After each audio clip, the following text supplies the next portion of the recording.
โอเคဒါဆိုလို့ရှိရင်မတို့အရှိမလိပ်စုတွေလိုက်ပြီးပြီမခင်နေမှတ်ပြီးပြီ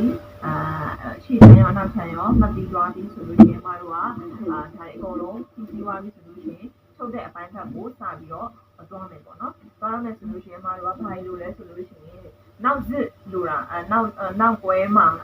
ချုပ်မှာဖြစ်တဲ့အတွက်ကြောင့်မလို့စစ်လို့စစ်ပြီးမတို့ကကျတော့ဘယ်နှလမ်းမှသွားမလဲဆိုတော့ကိုယ့်ရဲ့ဒီခါရိုးပေါ့နော်ရှိရဲ့အတိုင်းကိုတိုင်းပြီး14ဆို14ဆက်16ဆို16အဲ့လိုပုံစံမျိုးကိုပေါ့နော်ဘယ်လိုတိုင်းရမလဲဆိုတဲ့ဟာကိုမှပြပြမယ်မတို့က level အလုံးကိုအစီလေးဖြစ်တဲ့အတွက်ကြောင့်မို့လို့နော်level လုံးကိုအစီလေးဖြစ်တဲ့အတွက်ကြောင့်မို့လို့ဒီကနေပြီးတော့နောက်ကိုခွဲပေးမယ်နောက်ကိုမလုပ်မယ်ဆိုလို့ရှိရင်ခွဲပေးမယ်ဘယ်လောက်ခွဲရမလဲဆိုလို့ရှိရင်ဒီကနေပြီးတော့ဒီကိုလေးလက်မမှတ်မယ်မှတ်ပြီးသွားလို့ရှိရင်လေးလက်မမှတ်မယ်မှတ်ပြီးသွားရင်မတို့ကမဖြစ်စစ်ကိုတိုင်းမယ်ပေါ့နော်ဒီကနေပြီးတော့ဒီကိုလေးလက်မခွဲမယ်ဟုတ်ပြီနော်ဒီကနေဒီကိုလေးလက်မမှတော့မလုပ်မလဲဆိုလို့ရှိရင်ခွဲပေးလိုက်မယ်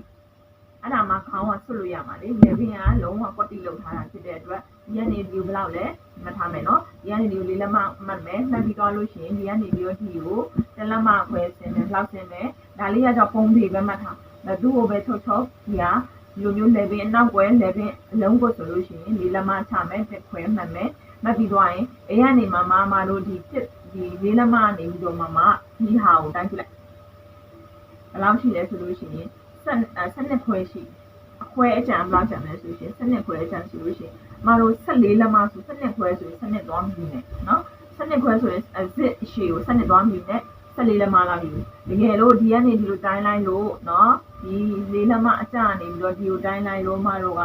14ဆိုလို့ရှိရင်14ကျန်မယ်ဆိုပါစို့ဒီနားလောက်ရှိကို14ကျန်မယ်ဆိုလို့ရှိရင်16လက်မ zit ကိုတက်မယ်ဟုတ်ပြီနော်အခု12လောက်ကျန်တယ်ဆိုတော့14လက်မ zit ကိုတက်မယ်ရမယ်နော်14လက်မ zit ကိုတက်မယ်ရှေ့ဝိုင်းညက်ဖြတ်လို့ရကိစ္စမရှိတိုးဝိုင်းနားမှာလို့ချောရှိနော်အဲ့လိုမျိုးစစ်ယူတဲ့အပိုင်းလေးပါတစ်ခါတည်းမှာထည့်ပြီးတော့ပြပြပေးသွားတာဟုတ်ပြီနော်ဒါဆိုလို့ရှိရင်မတို့ကောက်ပုံနေမှတ်ခဲနေမှတ်ပြီးသွားပြီ zit level အရင်နဲ့ပဲဖြစ်သွားပြီဆိုပါချန်နေလဲဆိုရင် level အလုံးဖို့အတွက်အရှိမတို့ညက်ပြရဲ့အထက်မှာ level လုံးဖို့အတွက်အဆွေသားညက်ခဲ့ပြီးပြီဒါလေးတွေပါပြီးပြီဆိုလို့ရှိရင်တော့မတို့စပြီးတော့အင်ဂျီကိုစပြီးတော့ချုပ်လို့ရပါပြီအဲ့တော့ချုပ်တဲ့အပိုင်းကိုဆက်ပြီးတော့ကြည့်ရအောင်